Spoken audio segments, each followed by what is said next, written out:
रिया के बेरी तो के बरिए कौन दुल्हा वृंदाही बने जानी जाय। बेरिया के बेरी तो के बरिए कौन दुल्हा वृंदाही बन जानी जाय। ओही वृंदावनवा के चंचल चिरैया हो हरिली है बुधिया तोहार।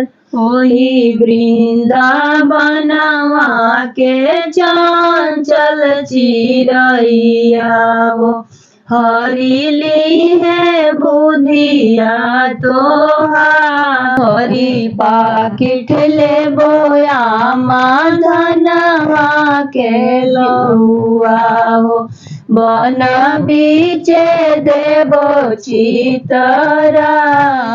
हर पाकिट ले बोया धनवा के लौआ हो बन बीचे देवो चितराय। जबले चिरैया हो लावा बिनी खई है हो चली जाइबो सुभावा के देश। जबले चिरैया हो लावा बिनी खई है हो चली जाइबो सुभावा के दे।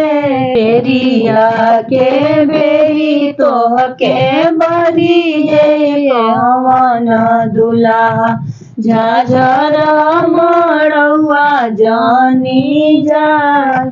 बेरिया के बेरी तो के बरिए कौन दुल्हा झाझर मड़ुआ जानी जाय। झाझर मड़ुआ के चंचल सखिया हो हरिली है बुधिया तोहार।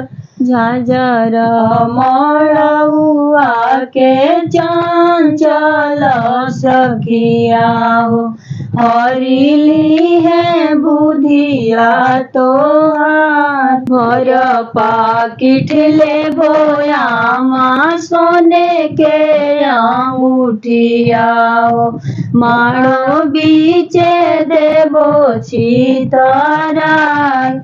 भर पाकिट ले बोया सोने के अंगूठिया हो मारो बीचे देवो चितराय। जबले ही सखिया हो बिनी है अंगूठिया हो सुभावा के ले बोबिया। जबले ही सखिया हो बिनी है अंगूठिया हो सुभावा के ले बोबिया। बेरिया के बेरी तो के बरिए कौन दुल्हा वृंदाही बन मानी जाय। बेरिया के बेरी तो के बरिए कौन दुल्हा वृंदाही बने मोती जाय।